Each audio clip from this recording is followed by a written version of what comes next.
Where knowledge meets the game. Three voices, every angle and beyond the headlines. Xavier Houston is a sports encyclopedia of knowledge, with a deep inside look at the recruiting landscape, from prospects to pipelines. He sees the whole board.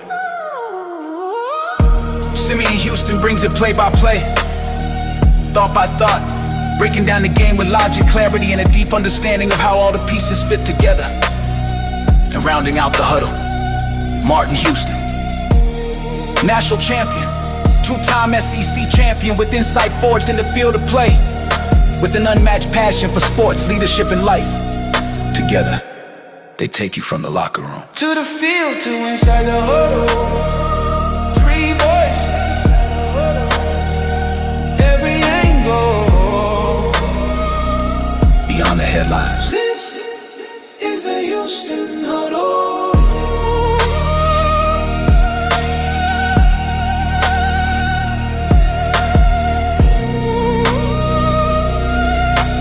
Now it's time to lock in. It's time for the huddle. The Houston Huddle.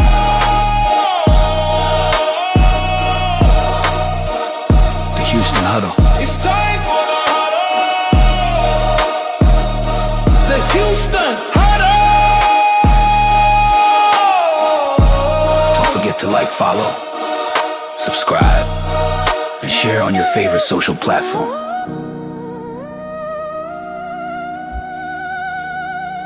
And let's get in the game.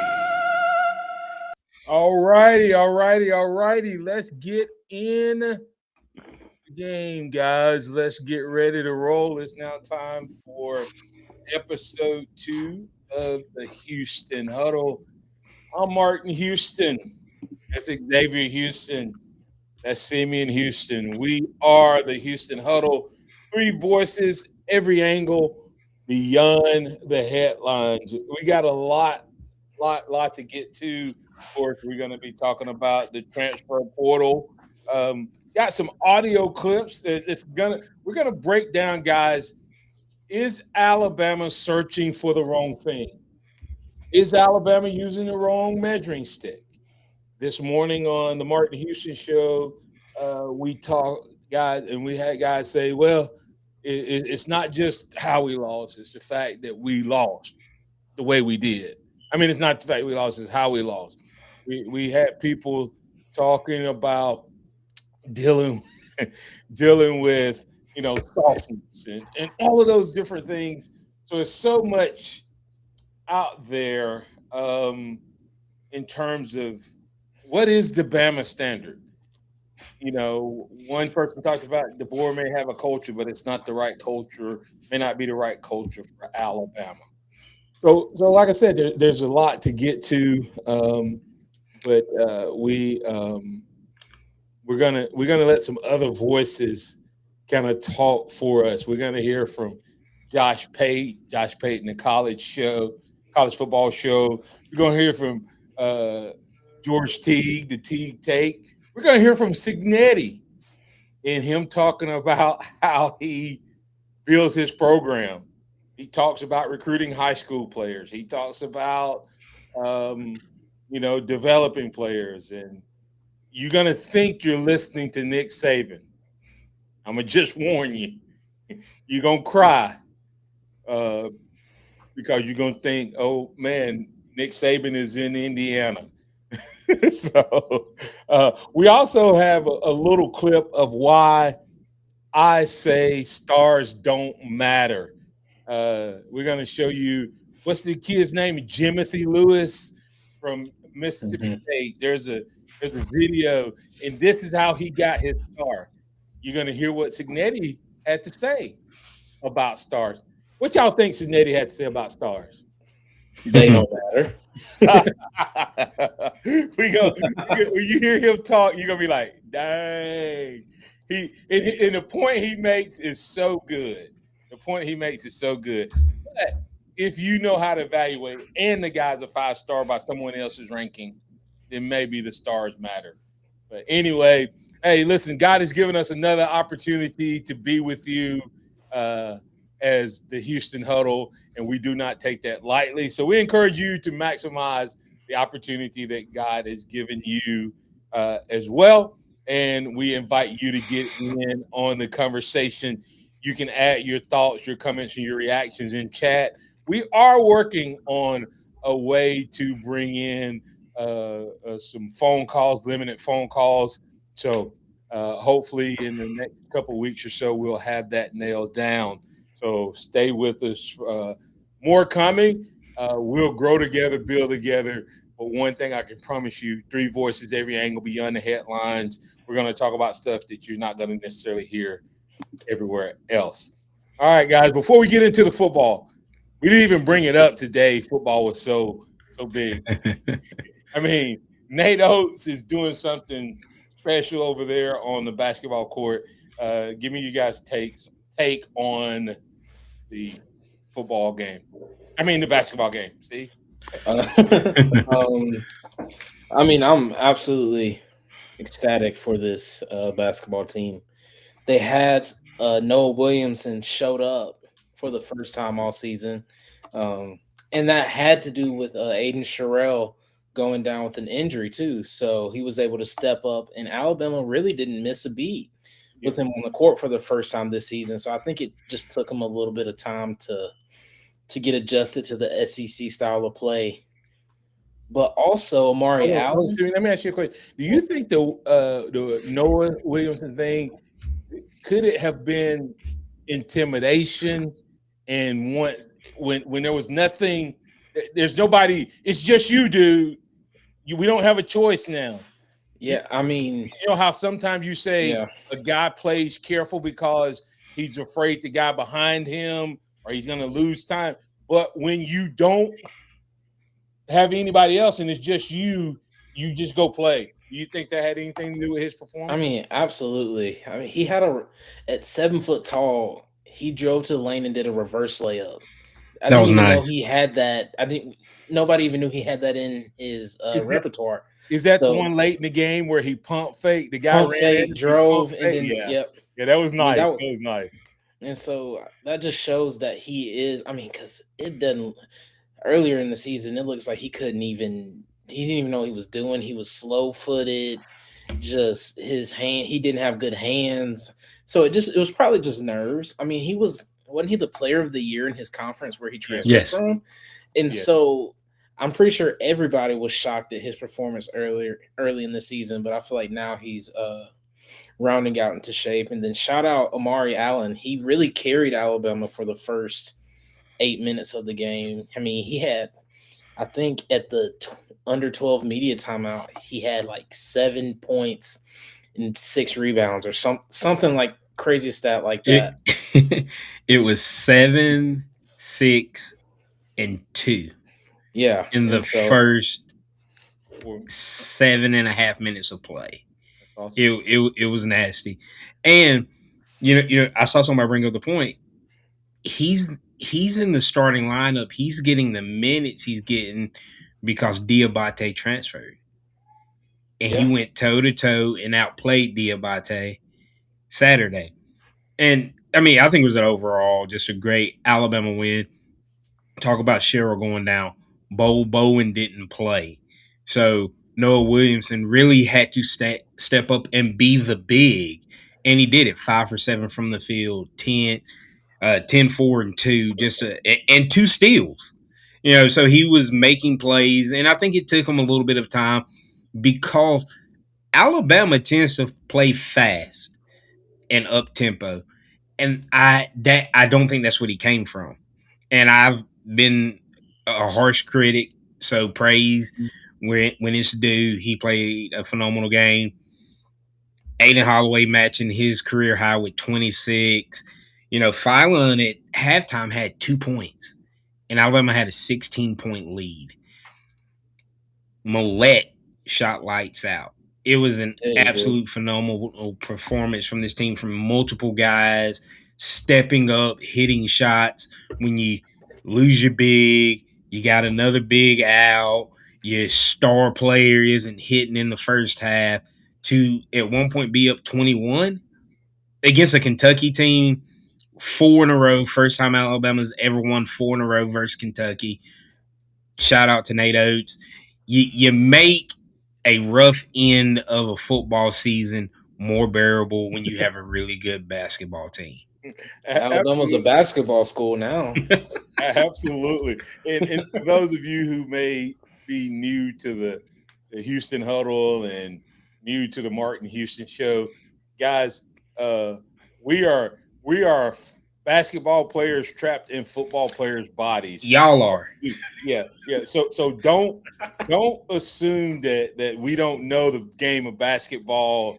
Man, I absolutely love the game of basketball, and can look at it, break it down, and all of that. So I'm ready for baseball when my other sport comes back into play. So in baseball, don't move the needle much, so we won't talk much about it. Just FYI, by the time baseball come around, we back in spring practice. I mean, let's just be real. But we will hit it if Alabama's good. but anyway, the basketball is really huge, and I would tell you 2 things that this team. Shooting is gonna be there. I think this is one of his best shooting teams, and I don't know how dangerous this team can be when Holloway is doing what he's done. He has 2 26-point games prior in his first 80-something games, and has 2 in the last 2 games. So just FYI, we'll shout out girls softball too, Keith. Keith Hogan saying I like girls softball. We do too. We just, they're basketball guys. They played basketball. I didn't. I was football and baseball. So we're sports guys though. So we'll shout that out, and we'll shout out Christy Curry getting a 30-point win for Arkansas to kick off that 77 to like 48 or something like that. So definitely. Can we talk about how impressive that is with losing 3 first rounders? Yeah, it's good. It shows you that you can build a culture, and they got some stout people jumping in. But back to NATO's. I think two things this team has to continue to improve on. I think the shooting is going to be fine, um, but I think blue collar and Allen is showing he can bring some of that Diabate blue collar work, but I think he's a more skilled player. So the balance of it is he may not be as blue collar as Diabate and Herb Diabate, Jones, but he's a but more but skilled shooter. he doesn't have to be. Herb and Diabate were going to get you 6 to 8. I think this guy by the end of the year is going to be a 12 to 14 point a game type of guy, along with the blue collar.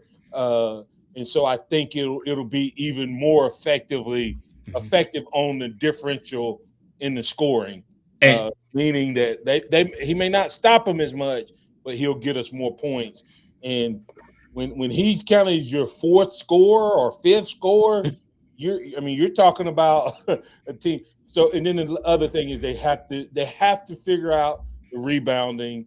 And rebounding, the good thing about rebounding is skill, but it's also effort. Um, and I think as this team now moves in, as P. Phil said, Coach Oates scheduling, those elite teams pre-SEC may have this team ready to make a run in the SEC, and then by the time they get to the end of the year, they are what you would call a team that could have even greater chemistry than what they have now. yeah, I mean, and you're talking just the LeBaron Fallon has worked his way into being a lottery pick just with as skilled as he is. And you're talking about Aiden and Amari are working themselves into being first round draft picks as well. They've both been projected in the last couple NBA drafts as first rounders as well. So this team is reaching different levels of talent that we haven't seen before at Alabama. Yep. So kudos to Coach Oates, kudos to Coach Curry. Football season is still in full swing. It's still transfer portal. It's still, playoffs. We're gonna, talk about the games and what we think about those. Hard to believe, man. But we're gonna give you our thoughts on the Final Four in football. And we're gonna get some, like I said, we're gonna use some audio. We're gonna hear Kirk Cinetti coming out on the other side, guys. I think you guys will really enjoy his audio. But we're going to take a quick break here. We'll be back on the other side with a little Kirk Cinetti. And I'm just preparing you. Don't get scared, because I don't think you can make the same type of run Saban had. I don't know if a conference can make that type of run for as long as Saban did, because there's no stability in college football. Therefore, there's no way the system works consistently over an extended period of time. We'll be back in just a moment. You're listening to the Houston Huddle with Xavier, Simeon, and Martin. We'll be back in just a moment.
All right, welcome back in. Here's Coach Signetti. It's a process. It's a way of doing things. Man, I don't want to hear that. I don't want to hear it. But if he can do it, maybe DeBoer can. It's a process, and it's a way you go about doing things. It's a standard, it's an expectation, a high standard, a high expectation. It's accountability, right? It's discipline, commitment, toughness, work ethic, pride. It's wanting to be No, great versus wanting to be normal. And Saban. normal kind of equals average, and average is okay. There's no problem with average, except in my business. My business, average is the enemy. And to be great, you got to have special focus, special commitment, special preparation, and discipline, and the ability to say no to some things. All right? So you stack great days on top of each other. You play the game the way we want to play the game. Ugh. All right, guys, take it away. I mean, that is a Saban disciple if I've ever heard of one. I mean, he is just seeing him talk about the process more than anything is something that Alabama as a whole hasn't been seeing. I mean, and since he retired, it's the process. It's all about special preparation, stacking great days on top of great days. When have you ever heard DeBoer? And I'm not. This is not a knock at DeBoer, but when was the last time he said it's a process? It's you have to stack great days on top of great days. He doesn't have those type of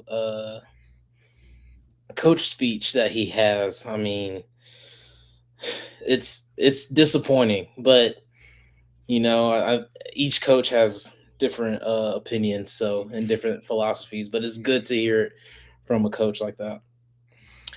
Yeah, I mean, at the end of the day, it is coach speak, but he's implementing it, and that is the implementation that gets you the results.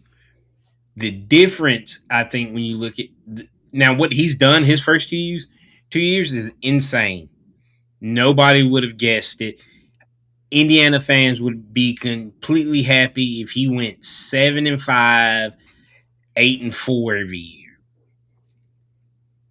But he didn't walk into this situation with Nick Saban level expectations, where if you slip up, people call for your job day one.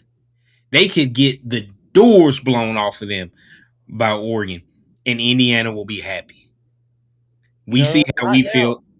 Not now. They won't. I think they would. I think at the No, end of they the day, won't. they would. You can't blow the doors off of Alabama at 38-3 and then be happy. I think, unfortunately for him, and this is what Coach Saban says, and I'm going to agree with Coach Saban, he can become the victim of his own success. True. I believe that. I really do, Xavier. And that's what I kind of sit back and wonder.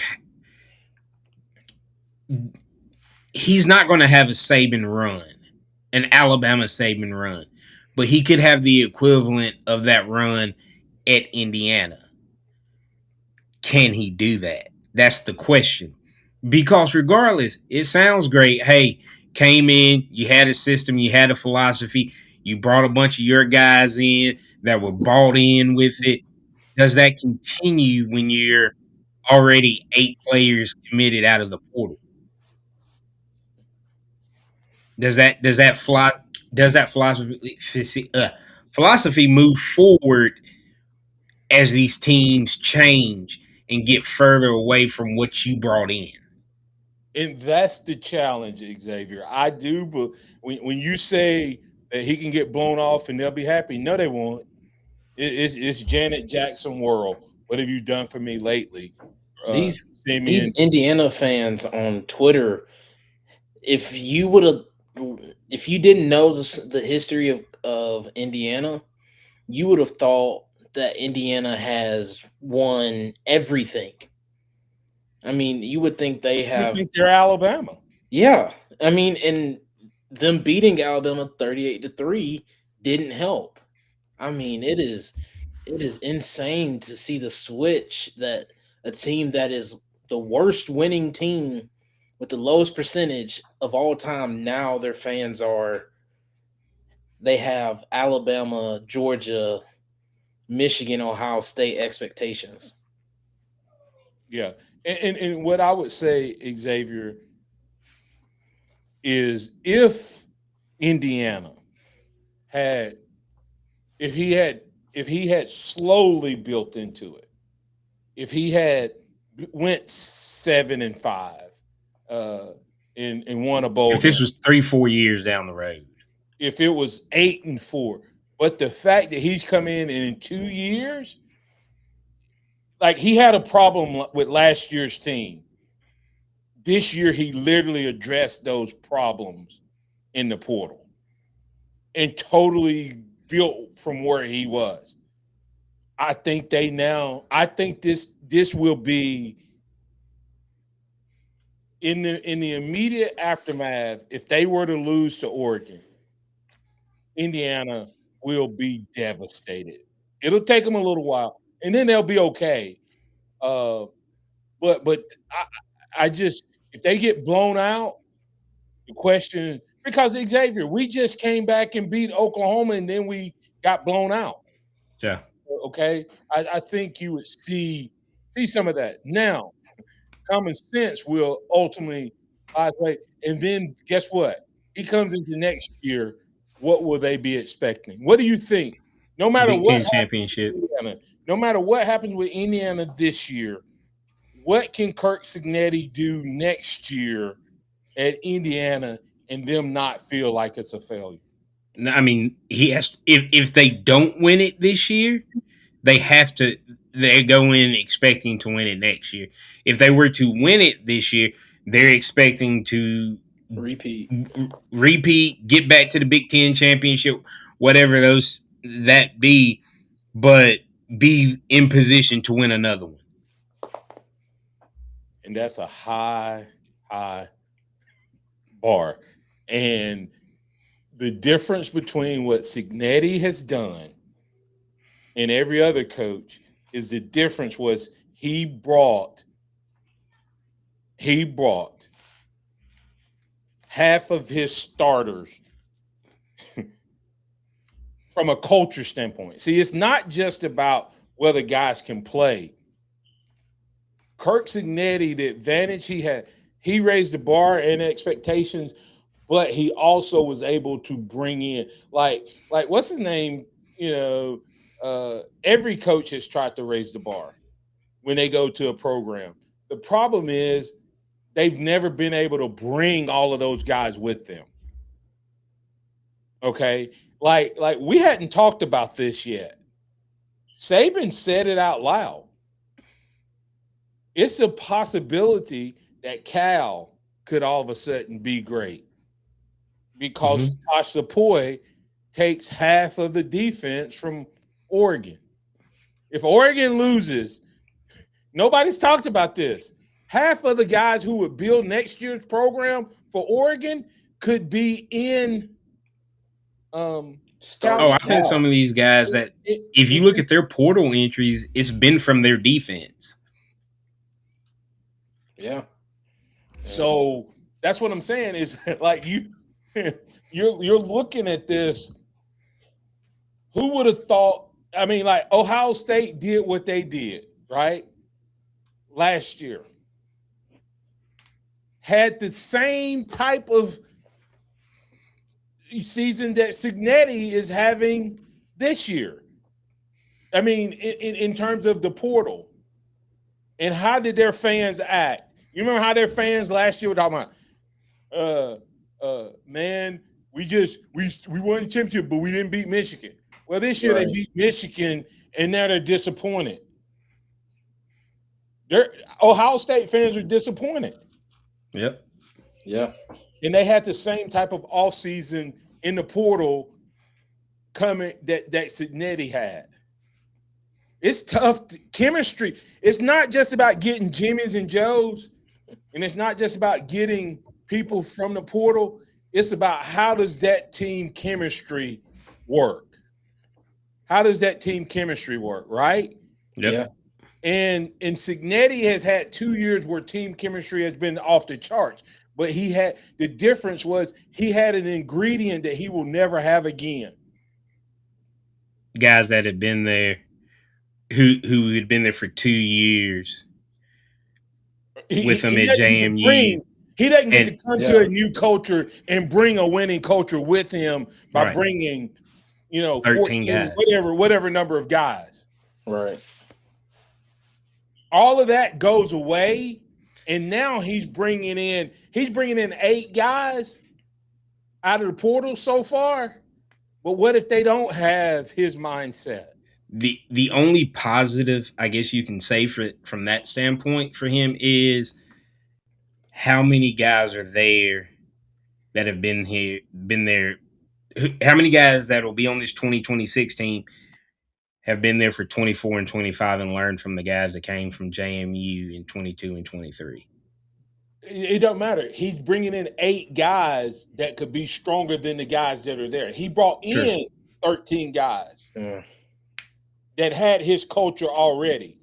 All of these guys hope to have that culture, right? But you're bringing in guys. Yeah. But I get.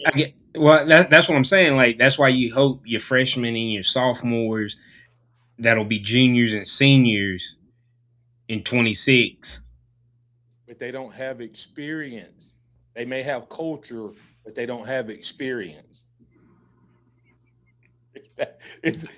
Building those guys teams, had the culture and the experience, and now it's culture versus outside experience. right? If you follow me on LinkedIn, if you don't, you should. I write about culture all the time. It's like competence versus confidence, and it's about chemistry, and making all the right decisions. He's building a juggernaut, but that juggernaut. Ask what's his name down at Florida State? Norvell. Ask Norvell how hard it is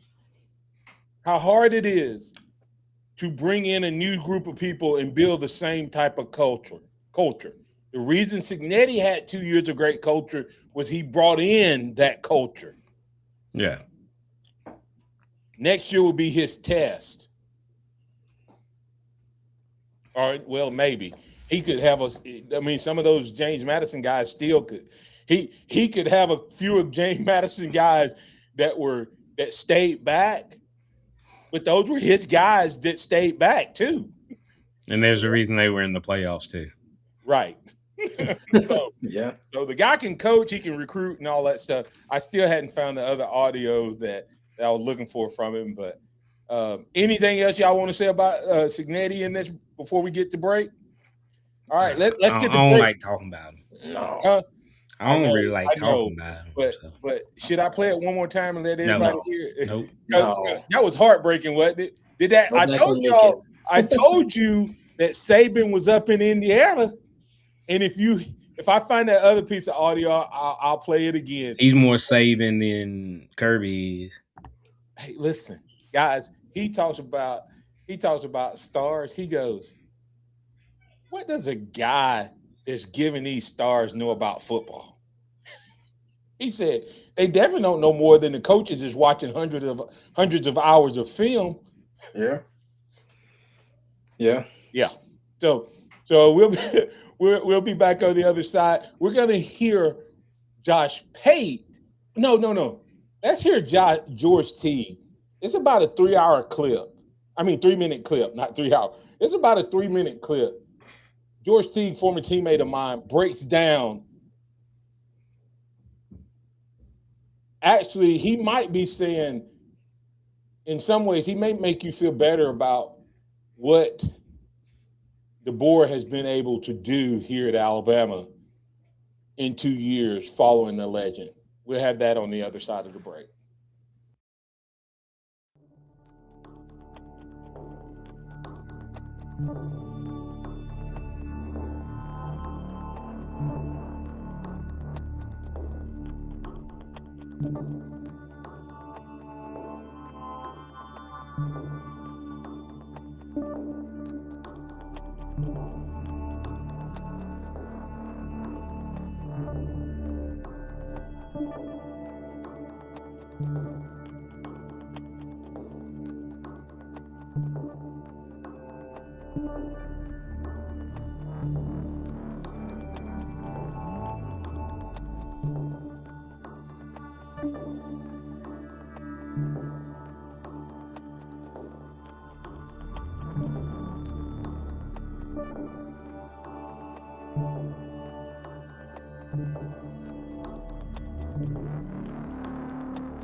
All right, welcome back into the Houston Huddle with Martin, Xavier, and Simeon.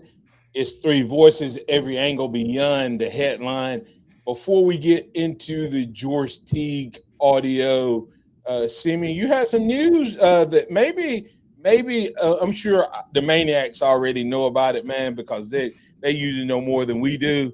But uh, we'll give a shout out to you. Tell us a little bit about what's happening at the capstone. Yeah, I was a little concerned after with all the portal entries the past couple of days. I'm not gonna lie to you. Dad and Xavier had to talk me off a ledge for a little bit, but just before we went live, uh, Alabama got a commit from NC State transfer running back Hollywood Smothers. He was the number 2 running back in the portal, which is much needed for Alabama, especially with if you go look at his tape. One thing he is really good at is vision. He is able to see a hole, and once he hits the hole, he's gone. I mean, our running backs this year had a problem at hitting the hole, but when they did hit the hole, they had outside of Kevin Riley, had really no breakaway speed. And so I think he's going to be a great addition for Alabama. Absolutely. X, your thoughts on we now have 2 Hollywoods in Tuscaloosa. Yeah, we do. Dalen Hollywood Smothers. I mean, he's a really explosive back. Him and Riley are very similar physically built wise, both listed at 5'11", 195. Skill sets are a little different. I see Jahmyr Gibbs when I look at Smothers, and I see Kenyon Drake when I look at Riley, just to kind of give an idea. Those probably aren't perfect one-for-one comparisons, but it's the best that you can give for people to know when you talk about Alabama. Mm-hmm. Go ahead.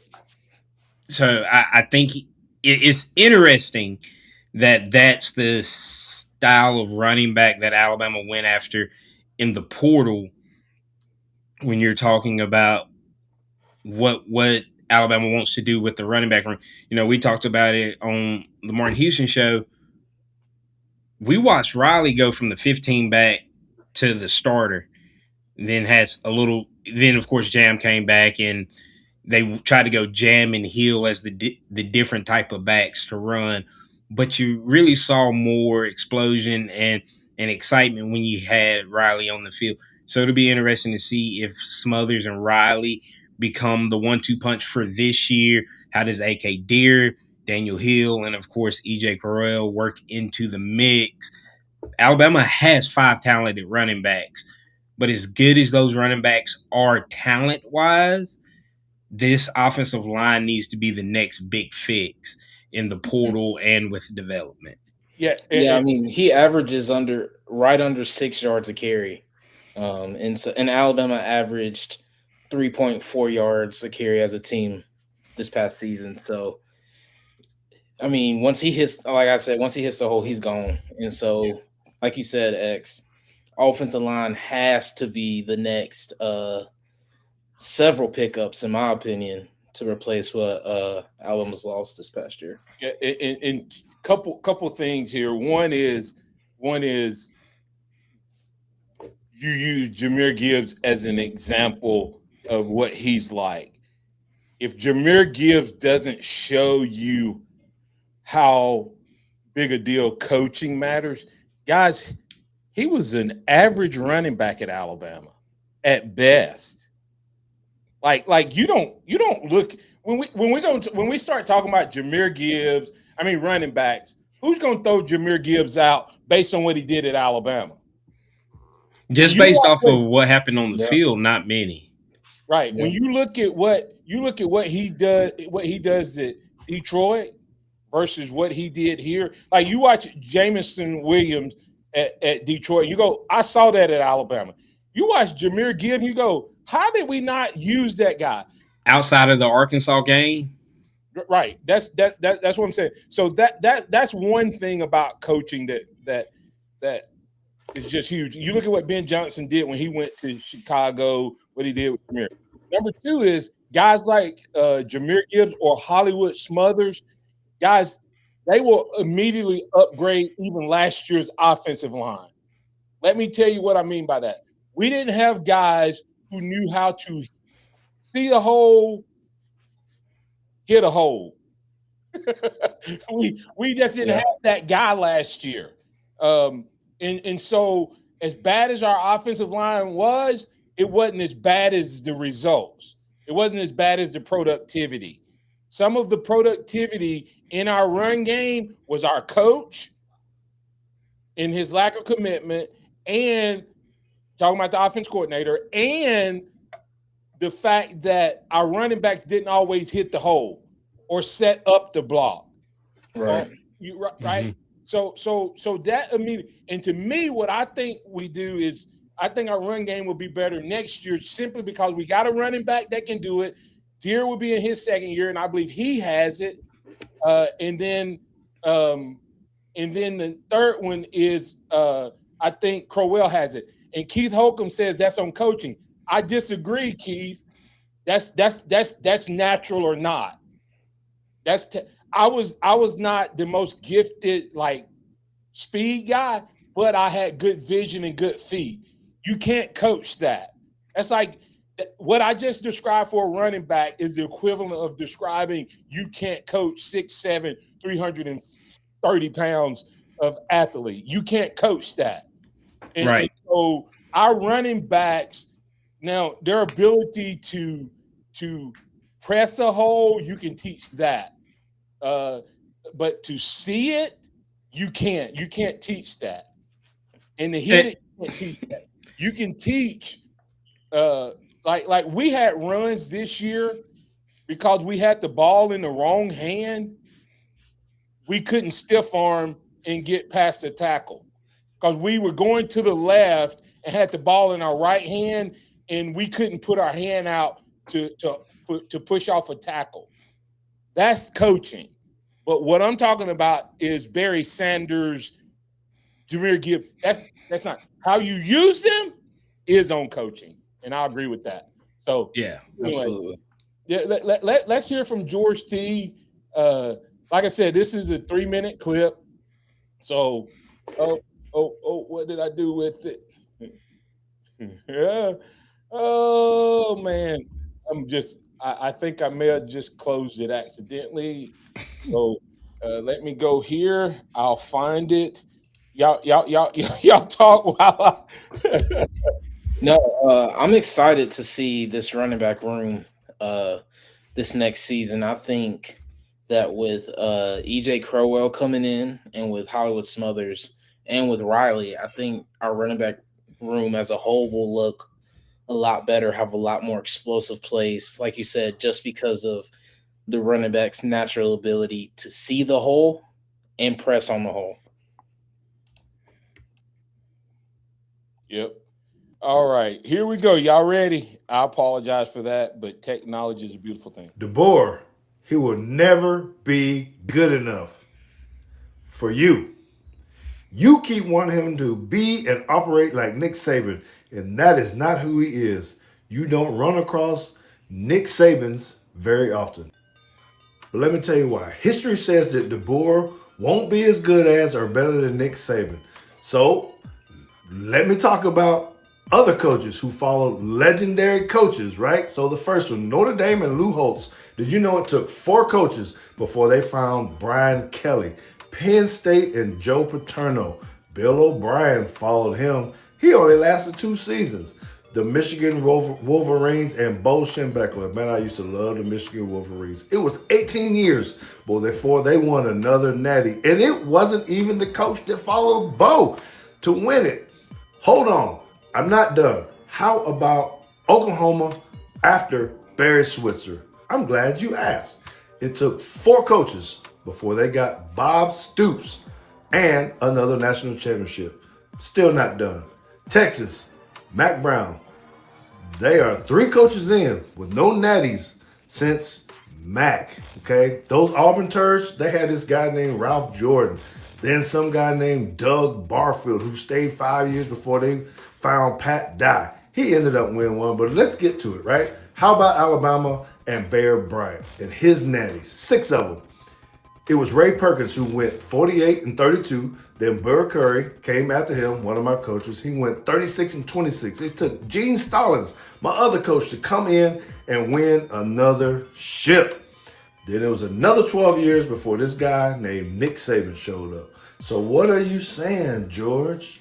Let me tell you what I'm saying. I'm saying stop all the crap about this ain't Alabama football. This ain't the standard. Yeah, I said ain't. I said it on purpose because this is Alabama football. It's just being done by someone who is not legendary. DeBoer, he stuck his neck in kahunas out there to follow a legendary coach, knowing this could not end up well for him. But he was a brave soul to join this family because of that. So show the man some respect and give him the 3 years, maybe 4 years it takes, and or all the recruitment money to go buy the team. It's going to take a great coach and $20+ million a year in player salaries to contend for a national championship every year. And I'm not sure our donor base is really ready to move to that standard. But if we aren't, well, you saw the result. And Nick Saban, he saw it coming. So he bolted just in the nick of time. You saw what I did there. For more information specifically about the ass whooping Indiana gave Alabama, stay tuned to my socials and watch our Teagues Take podcast on YouTube this Monday night at 8:15 p.m. Central Time. I have some thoughts about that game too. That's a Teagues Take, and I'm out. Your response, guys. Hey, what I say? You're right. You're Spend right. the money. Got to spend the money. Are our donors willing to do it? But what he also didn't mention in those 12 years between Coach Stallings last year and Coach Saban, actually it was 11. Because Coach Stallings last year was 96, right? It took Alabama had 4 coaches. Dubose, Franchione, Price, Shula. On top of sanctions and penalties and almost the death penalty. Give them time. Give them time. Give them the resources, the financials. And once again, we talked about how much money Alabama spent. If Alabama spent that much money and these other schools are spending $30, $40, $50 million less, can we see if some of that money can be spent towards paying these players to get us the ones we need. Because guess what? Indiana's still playing, and they out there dropping a bag for next year. Do you realize how much $20 million is to a billionaire? Chump change. Bro. And we don't have billionaires. I was gonna say, how many billionaires Alabama got? Yeah. So yeah, I mean, and everybody like we were one game from playing for a championship, and that's what I always pointed out. I'm going to talk about what needs to be talked about. I ain't going to sugarcoat it, but at the same time, I'm saying it's a different era, different day, different way of doing things. And guys, I think we have to stop saying we need to get back to, because now we need to move forward. We need to, and there's a coach that said that 3 years ago, because the program he leads, everybody kept saying, when is he going to be back? When is it going to be back? When is it going to be back? Well, we got Josh Pate of college football, of the college football show, that was in a meeting with this particular coach. And he said, in offline, he said, I'm so tired of hearing about the standard that used to be here. Guys, we need to push this coach to be the best version of Alabama that it can be in 2026, not be 2021 or 2020. Different coach, different culture, different time, different season, and a totally different business model, like Pete Fields said. Coming back on the other side, we're going to hear from this guy. And then, guys, it's a continuation of what Teague said. But we'll be back in a short break here. We'll be back on the other side.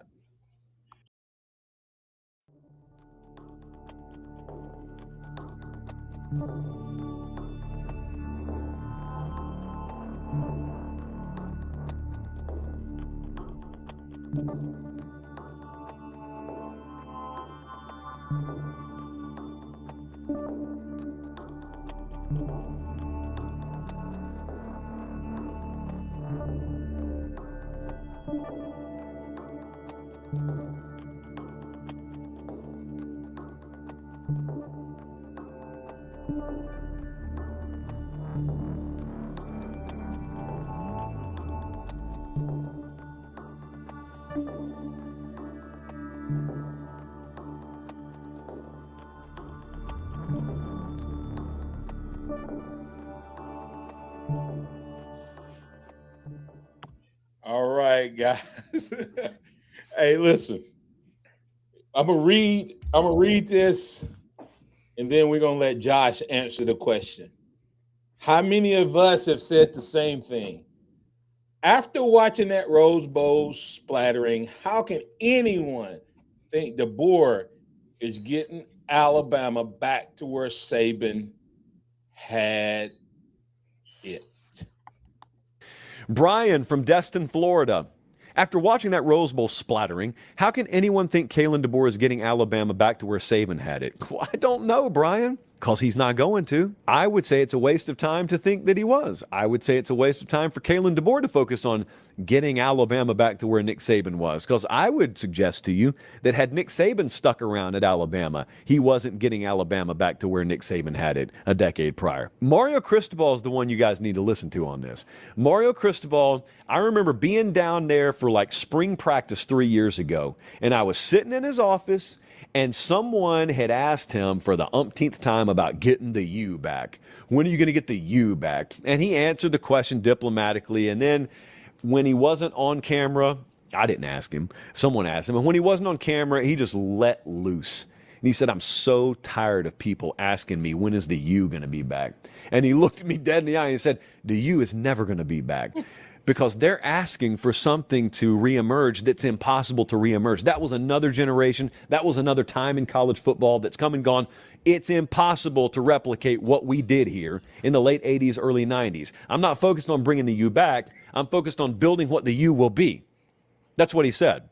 And then 3 years later, wouldn't you know it, they're playing for a shot at the national championship later this week.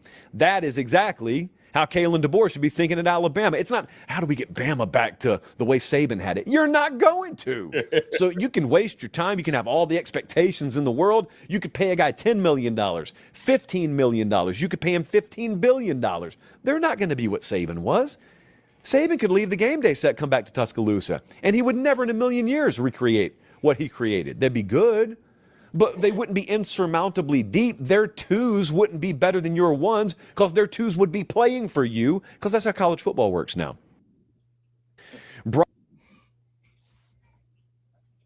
That's how I mean, he said it all right there. Yeah. That's how college football works now. I don't know that.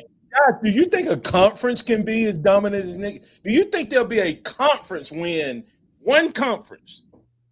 Do you think, with the way college football is structured right now, will one conference in a 17-year window win 6 titles? I can see it. I mean, because there's the Power Four is the Power Four now, so I could see 5.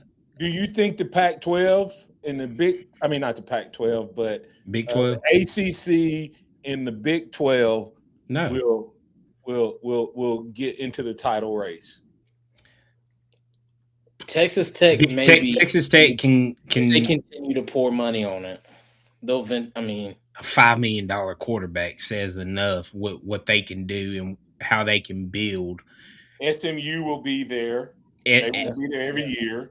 SMU in the ACC. Baylor could. Baylor has the money. Miami could be there this year. Yeah. I mean, when you look at it, so Saban won his last one in 2020.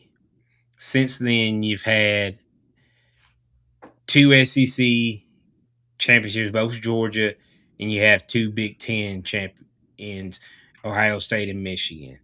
So let's just say from his last national championship, we're 4 years into that. So over the next, what would that be, the next 13 years, the SEC has to win 4 more. The Big 12 has to win 4 more. And currently right now, you got 2 Big Ten teams. You're going to have a Big Ten team in the national championship game, and you might have an SEC school in it. So, I mean, they could be at 3 in 3 years. Yeah. Now, will there ever be a run like the SEC had? No.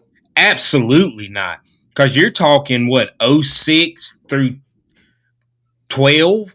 It was Florida, Alabama, LSU, Auburn. You'll never see that again. Yeah, I agree. And what's his name saying?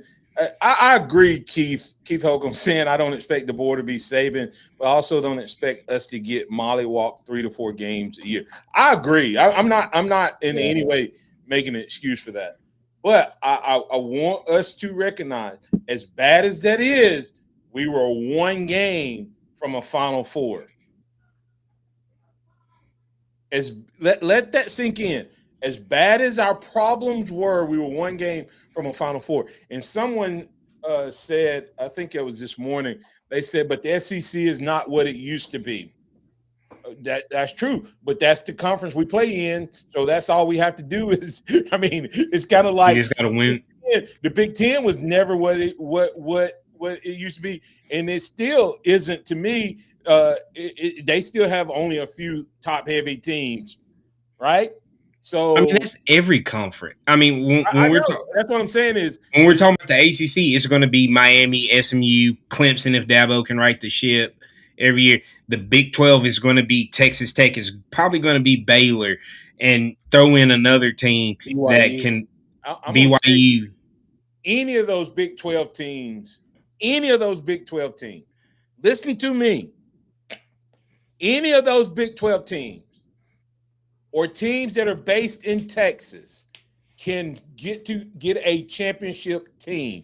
There will not be championship programs again, but every one of those schools, Xavier, can do what if Indiana can do it with 1 billionaire, and a good coach. I mean, we're talking about, like I said, we're talking about year, Texas Tech. Before this year, they were the losingest program in the history of college football. Yeah. I mean, when you get a head coach job there, you have to think nobody else thinks I can coach. That's why Nettie said, "Google me, I win." Ain't no, or you use it as a stepping stone. That may be the greatest quote. That may be the greatest quote ever. So, but, do what? No, it's. I mean, I don't like how arrogant. I mean, this very arrogant. But man, that's an understatement. But when you go and beat Alabama 38-35, hey, you give Alabama their worst loss since 1997. Hey guys, it's all good. Hey, let's hit this. Let's talk a little bit about the portal, a little bit about the stars and all that stuff. And I want to play a quick video here of the this is why stars don't matter. Nettie said, hold on. Nettie don't even look at stars.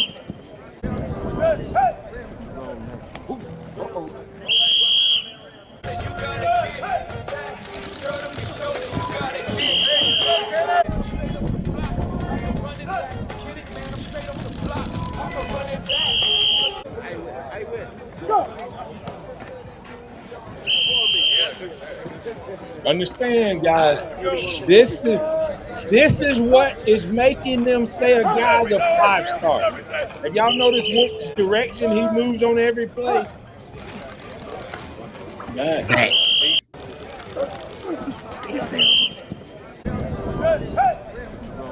Yeah. Have y'all seen enough? Yep. Yeah. So respond to that, guys. I mean, literally. I mean, for an offensive lineman camp, and that's how you get your 1 through 5 stars when pass blocking doesn't even look like that in a real game anyway. I mean, and you have pads on, and I mean, I agree with Coach Signetti. What do those guys? How can you look at that and say, "Yep, that's a 5-star," or "That's a 4-star"? He's not as good. It's turned into what the NFL combine was. How many guys have we seen get overdrafted, moved up draft boards because they run fast? They look good in shorts. But they have film against equal opponents. True. In other words, and that's what Signetti said. Now, don't get me wrong; these guys, these recruiting services, I think they do a good job and all of that. But what I'm saying is, most of the time, if a guy doesn't go to a camp, he is not going to be a 5-star for sure, and he's going to have a hard time getting to a 4-star.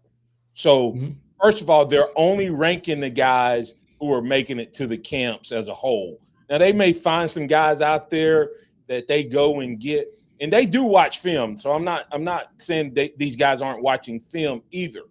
But to Signetti's point, he was like, how many of them know film compared to what I know? I mean, compared to what I'm watching hundreds of hours of film, and I know how my system works, and all that. He said, I'm gonna be out there finding a guy that I'm gonna be out there finding a guy that everybody else has missed. Yeah, I mean, Nick Saban. He said he literally said, "I never look at a star." I'm gonna find that audio. Nick Saban is one of the greatest talent evaluators that I've ever seen. And guess what Kurt Signetti was for him? Oh, his recruiting coordinator.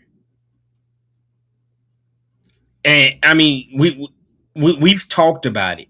You've got the Quinnen Williams, the Josh Jacobs, the Eddie Jacksons, all of these guys that were 3 stars. Do you know the recruiting story for Josh Jacobs? They Wyoming, went to a basketball game, right? Wyoming was the only school that had offered him, and Coach Burns showed up at a basketball game. Imagine that. Yeah, I mean, and that, dog, you want to talk about just the down the list of the recruiting evaluators he had on his staff. Yeah, and somebody said Saban said the same thing about discounting. Now, yeah, Saban. Now, like when you looked at the 5 stars that Saban did sign, the Yeah. reason I trusted Saban's evaluation of the 5 stars we signed was because Saban put more 5 stars in the first round Than than everybody else. all the other 5 stars from all the other schools like combined. So if Nick Saban signed a 5-star and that guy stayed here 3 to 4 years, he generally became a first-round draft pick. 5 stars who go to other places, the track record is far worse. So even though Saban was signing 5 stars, some of that was he's signing guys that they would end up making 5 stars because Saban agreed with them. The other one was Saban would see a 5-star that they had rated, and he knew that guy was a legit 5-star, right? Right. So that made it all work out. Hey guys, y'all want to get ready to wrap up and hit the 2 games real quick, or you got anything else that you want to hit in terms of the portal? Well, I guess we really do. Alabama's had a lot of guys go in the portal before we hit the games real quick. Alabama's had a lot of guys go in the portal. They've had a few visits. What are your overall thoughts and assessments on the portal? Is it as bad as it seems, or is it just the numbers and the fact that we're coming off a bad loss? I don't think it's as bad as it seems, because I mean, when you look at it, it hurts to lose a Wilkin Formby. It hurts to lose a Quay Russaw. It hurts to lose a Keon Keeley because of where you feel like they could continue to grow and get better here. When you look at most of the other guys, it's depth pieces. You know, I like Jalen Hill. I like Cole Adams, but didn't seem like we were going to get much out of them going forward with the younger guys that were coming in and playing in front of them. Hey, Rico Scott's out of the portal. I think that's a good move for Alabama. When you look along the offensive line, outside of Wilkin, you did Ola Saline. I think he could be a good player, but you hadn't seen anything. Micah Dubo's freshman that redshirted. It stinks, but there's only been a couple those guys left. Noah Carter, think he could be good, but he's a depth piece. Younger guys playing more than him. Guys coming in. So that's the big thing. Where Alabama seems to have been focused, though, is exactly where I feel like they need to focus in this portal window, and that is offensive line. When you look at Caden Strayhorn from Michigan, he's an interior guy. He can play center or guard for you. Jimothy Lewis, who we looked at in that clip, he's a tackle. And you've got Brock Riker, who's an interior guy, center. He mostly at center. Bama lands those 3 guys. I like that step in the direction, especially with Riker and Strayhorn there and Lewis. They're all young guys. They'll be redshirt sophomores, redshirt freshmen next year. And then defensive line wise, we look at Wendell Gregory, Devin Tompkins out of USC. We've been linked to him. It looks like he's going to be a guy once he gets here, isn't going to leave without a commitment. Wide receivers, Cam Coleman. Hey, guys, it was good while it lasted. It doesn't look like he's going to take a visit. He's going to end up somewhere in Texas, whether it be the Longhorns or the Aggies. He's going to be in Texas. Didn't he originally commit to He was originally committed to A&M. So I feel like that's where he'll probably end up. Caleb Woodson is currently on his visit. He's a linebacker from Virginia Tech. I think that's a good fit for Alabama. Plays a lot like Justin Jefferson. Those are good fits. Bama's got a couple more wide receivers, though. Chase Hendricks out of Ohio. the Bobcats. Great season he had. Malcolm Simmons, we saw what he did to us.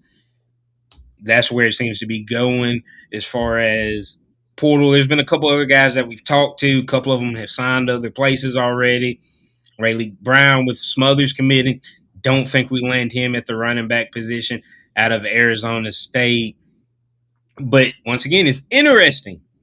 Rayleigh Brown, 5'9", 195 pounds, smaller, quicker back. Is that the direction that DeBoer wants to go with his running backs? No, he has the two big guys already. He True. already has Deere and Crowell. Crowell. So Yeah. so he's getting. But I think he's getting the other side of it. I think he's getting the. Do we lose? Because when you look at it, Daniel Hill seems to be the odd man out. Do we hear him potentially entering the portal in the next couple of days? Because Riley and Smothers cut from the same cloth. Crowell and Deere cut from the same cloth. I like Daniel Hill, but he doesn't seem to fit. I mean, I agree. I think that the bad loss in the Rose Bowl hurt Alabama a bunch. And like you said, that I think it has caused a couple of guys to jump into the portal that wouldn't necessarily have jumped in the portal. But also, like you said, Xavier, there's only 3 guys that contributed a bunch. The rest are depth pieces, which you hate to lose depth. But you don't. I mean, in college football nowadays, you're not going to have a bunch of depth going forward. And I think offensive line is obviously the biggest offense and defensive line. If Alabama can get more physical guys along the offensive and defensive line, I think Alabama will be a lot better going into the season. But that's also coaching. I don't want to, because it doesn't matter if you get all the hog mollies all you want, but if you're not coaching them correctly and if you're not instilling that physical mentality, it doesn't really matter. So maybe we need to hit the transfer portal for coaches. Yeah, along with players. Yeah, absolutely. I hope we're gonna have some guys in the portal there. But the other thing that I would add to that is Quay, Keeley, and Wilkin are the 3 starters that's gone. Wilkin, I think, is a lost cause, and because I helped coach him and I know him. I wish him nothing but the best and much success wherever he lands, and I hope he gets to be that next Tuscaloosa kid that makes it to the league. And I know his faith, and I know him, and I know his family. So I'm praying for nothing but the best for him. Hate to lose him from the Tide. I think Quay may be negotiating or his feelings hurt. Think they told him, "Hey, we might move you inside." It's possible, or he just wants a guarantee of more playing time. And guys, I think Pierre Yunze will be further ahead of him than he is right now. I think the ceiling on Pierre was higher rated coming out of Pierre was the higher rated of the two, even coming out of high school. And Quay had the grown man body sooner than practice well. And yeah. What happened was he fooled around and let Pierre get on the field, and them lights were on. And they're like, this is one of them dudes that we gonna have to teach him how to practice, but we know what he can do when the lights are on. So I think that could be part of it. But I also I just wonder, to me, you may need to modify your defense, because if you look at our defense, those 2 are 2 of our best players. Mm-hmm. And it's crazy to have them both on the sideline.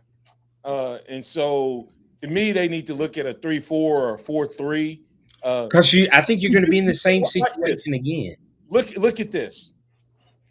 Tell me that what's the Marito and Bain at Miami? Is it what's his name? Madera. Whatever his number 3. Mhm. 3 and 4. That's Pierre and Quay. They're bigger. They're a little bigger body, but both of those guys, I think you need to have them on the field at the same time. I guess is what I'm saying. But you're gonna run into unless you make that change, you're gonna run into the same problem. The only benefit is Young's probably gone because Justin Hill is a playmaker. And I think he'll get better the more he plays. Yeah. But you're going to have him standing on the sideline. I'd rather have him standing on the sideline than Quay. No, I'm saying right now, Quay's in the portal. Quay might not be back, but with Justin Hill and Young Pierre, I think Justin is going to be fine with if Justin has the same role he had this year. I think he'll be fine because he knows that he's the man the next year. So that's just my thought. But I'm not sure. I'm not sure some of these guys in the portal isn't using it, like I said this morning, the same way that the NFL uses holdouts. They negotiating. I think some of them are negotiating. Rico Scott is back. Why? I think he got what he got. I think he was looking for something. And he got whatever that reassurance was. So I think that makes sense. And I think Keeley is one of those guys that may be looking for a little bit. What would you have been paying Keeley last year? pennies. Right? And if he just sits back and waits, he gonna be paid what? So he go in the portal. Now we have to buy him back out of the portal, and I hate it, but that's college football. I don't hate the guys getting paid. I just hate the system is so poorly structured. So that's what I'm saying about that. I want these guys to make as much money as they can. You have a 3 to 4 year earning window, rack it up. And he said it, $20+ million a year if you want to win championships. I'm not sure. Chris Camp said, I hope Keon Keeley, Quay Russaw, and Noah Carter all come back. I think if we get 1 to 2 of those guys, it'll be a win. It'll be a win. So See, you can't get Noah and Quay back. I don't unless you change your defense and move somebody. You got to change your defense and move somebody. And change defenses and put them out on the outside. And who's to say that who's to say that Womack won't get a head coaching job somewhere? And you bring in a different defensive coordinator. So there's a lot of things that could still happen around this coaching staff, but I'm ready to see some happen from this coaching staff. Yeah. I do think we need to do that. So we'll break down the portal as changes come. We'll keep you up to date on that. Remember, the Martin Houston show is every morning, Monday through Friday from 6 a.m. Martin, Xavier, and Simeon were all together there. And this is the Houston Huddle. Let's make sure we knock out those games. So who wants to go first? It's Indiana versus Oregon and Miami Ole Miss. Okay. I'm first with the Indiana Oregon game. The way that Kurt Signetti is talking, I don't think it's gonna be close. Indiana and Oregon. I don't have a score prediction or anything. I don't have a score prediction. Yeah, I was gonna say, but I think the way that Indiana is playing, it's going to be hard to beat that team.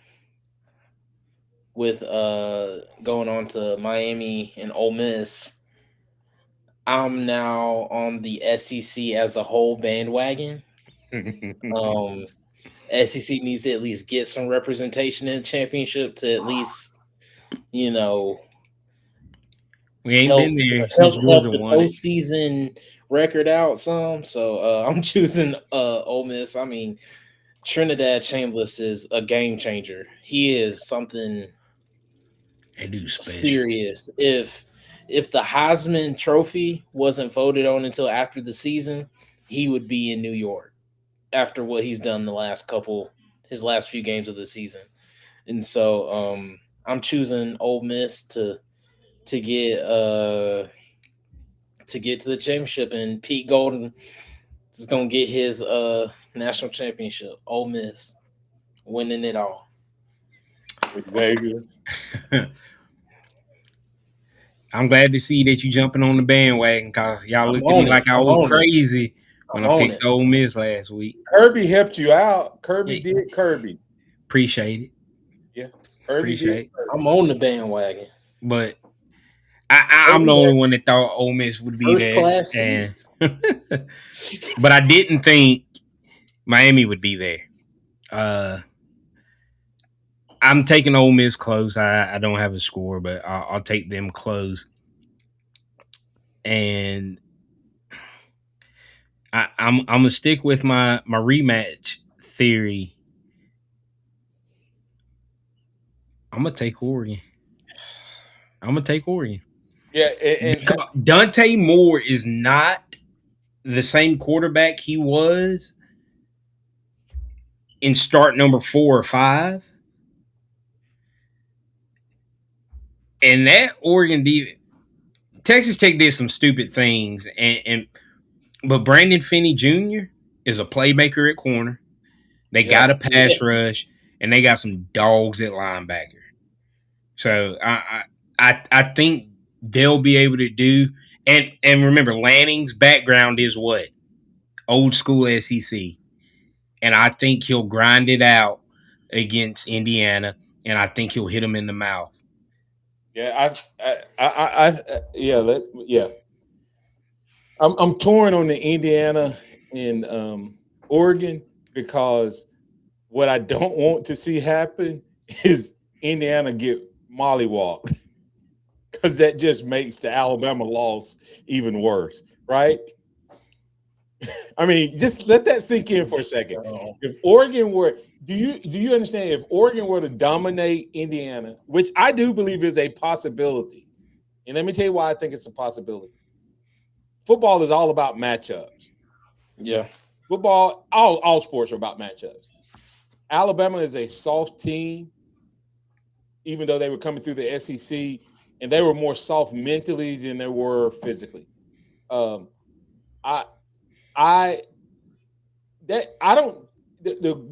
I'm struggling with was Texas Tech overhyped because They dominated the Big 12. Texas Tech 31 points average margin of victory. They beat everybody by 20 plus. Never had to play a team that was even close to their competition. Right. So with that said, Oregon made them look pedestrian on offense. I mean, pedestrian is nice. It was like they hadn't practiced offense. And Oregon went against, I think the Texas Tech defense was legit. Oh, 100%. And so I think that prepares them to play against a legit defense this week in Indiana. So the question is, can Indiana's corners stay with the speed of Oregon? I don't know. I'm going to do it like I did Miami. If Lanning can stay out of his own way, like y'all were saying about Beck last week, if good Lanning show up, I got Oregon. I'm changing my pick. I'm going with Oregon too. Y'all convinced me. I like Dante Moore. You're right. I watched that game and see the one thing about what I will say about Oregon Oregon, like you said, X is a physical run team. They can run the ball, and they got when pure you look skill. at and Dante Moore, he has he's an accurate quarterback too, and Yeah, I think he's a dual threat guy, but he's a passer first. He can hit the I deep know, ball. right? And so I think after hearing y'all talk, I'm flipping. I'm taking Oregon. Yeah. Now, Yeah. the reality. They were talking too much. I was like, yeah. I started agreeing with y'all way too much to take Indiana. Then when you look at the Ole Miss Miami game, my pick's gonna be not analytics. I mean, it's gonna be I want SEC representation. Yeah. But the other part that I would say is Beck. I don't think he can do it 3 games in a row. He's been good back too much. That is true. He been good back. Lay an egg. He been good back. It's time for him to lay egg. Now Trinidad Chambers will eliminate their pass rush. I mean, I don't know about eliminate. You can't tackle them. them Bad, but they just.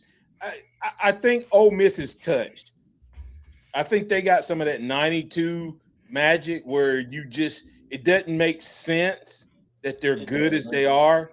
Like when you looked at our offense and you looked at our defense was dominant, but we scored 34 points and only one of those was a non-offense test. You see what I'm saying? Like we had 125 yards rushing against Miami in the first half. Lassick had over 100 yards in the first half. We were touched that year. But if you looked at us, our center was 240 pounds. Our right guard was missing his big toe. I mean, we didn't have them dudes. But we were such a good team that and the things were just falling. We threw for 18 yards and won a national championship. I mean, I know we were run first, but come on now. And so I think Ole Miss is that team. Yeah. I think Ole Miss is that team. But I'm also picking them because SEC. Because I want the SEC.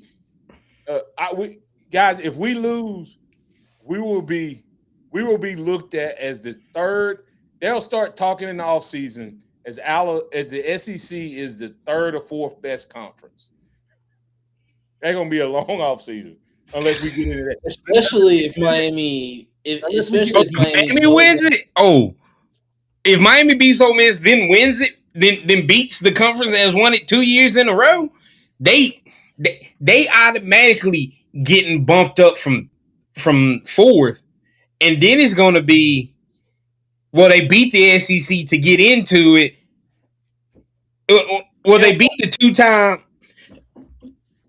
Hey, what's that old song? One monkey don't make no show. They can't get it. They ain't gonna get it because they win one time, though. I'm just saying they ain't gonna. The Big Ten is the best conference right now. I got a little throw up in my mouth when I said that. But everybody in the Big Ten can run the ball. The Big Ten is playing old school SEC football, and guess what? They have now with elite wide receivers. But they have Southern talent mixed in. There's more guys from the South going up north now because you don't have the second team. Your second team guys that were waiting are now up north and playing. That's right. I mean that's gonna be funny. Where's Caleb Downs from? Where's Jeremiah Smith from? Yeah, I mean just. Arvell Reese, I think, is from. And if you want a quarterback, go to California. I mean, let's be real. California, I think they're soft from football players, but I think they know how to put out quarterbacks, and that's a concern. We're gonna have to get up out of here. But guys, that's what my concern is. Did y'all not see when you put one of y'all posted about the D lineman. I said, do we need to move away from these California boys? Maybe. You better go out here and find you some boy out there that's wrestling with pigs. Iowa. It's somewhere in the middle of the U.S. Go get you some of them corn-fed We boys. got one from Iowa. Hey, Simmy, y'all listen. Go get you some of them corn-fed boys that don't have a butt.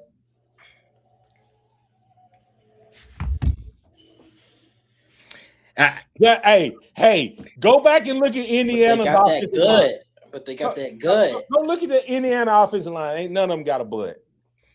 But they got a gut. But I also want. Corn-fed. They Jersey rise up a little bit. Where's Caden Proctor from? He from Iowa, but you got to practice too. I'm sorry. Sure. Look. You know, we need to go get a Bradley Bozeman. Yes, we need to get some from North Dakota or wherever he's from, Minnesota. Bradley Bozeman? Yeah. Was from like Bibb County or somewhere. No. Oh yeah. Yeah. No, Bradley Bozeman? Bradley Bozeman from he's up from north. Roanoke. No, he's from Roanoke. Roanoke. Who am I thinking of? I don't know. We had another one. You know what? Old school nasty. Another one from that era was from like North Dakota. We need to find some guys that nobody else wants. Barrett Jones. We need to get rid of Coach. We talking about who we need to get rid of. Hey guys, let's get ready to get out of here. Hey, thanks to all our viewers for being a part of the show. Simeon is now on the Oregon bandwagon. I am. I'm on Oregon and Ole Miss bandwagon. And Oregon and Ole Miss. And listen, I don't want it to be a blowout because the worst thing that could happen is Indiana get blown out. I want it to be a good game, though. So we need some nasties all over through our coaching staff. Hey, remember that we do it every Monday through Friday under the umbrella of the Martin Houston Show with Martin and Simeon and Xavier from 6 a.m. to 7 a.m. every Monday through Friday. We do this once a week or so. We'll always let you know when we're coming live. We appreciate the interaction here. We appreciate you supporting us. Like, follow, share, tell your family and friends about what we're doing here. We appreciate you. It's the Houston Huddle. 3 voices, every angle, beyond the headline. You ain't going to hear this stuff anywhere else, I'm telling you. Ain't nobody else talking about corn-fed boys with no butts. Ain't nobody else talking about that. It's the only place you're going to find that. And TISM. You get the TISM here. With y'all. My sons just disowned me. So, roll Tide, everybody. It's been the Houston Huddle. Remember this, trust in the Lord always, man. He can be trusted. Lean not your own understanding. Always acknowledge him, and he will direct your path. I'm Martin Houston. That's Xavier Houston. That's Simeon Houston. This is the Houston Huddle. Roll Tide, everybody. Roll Tide.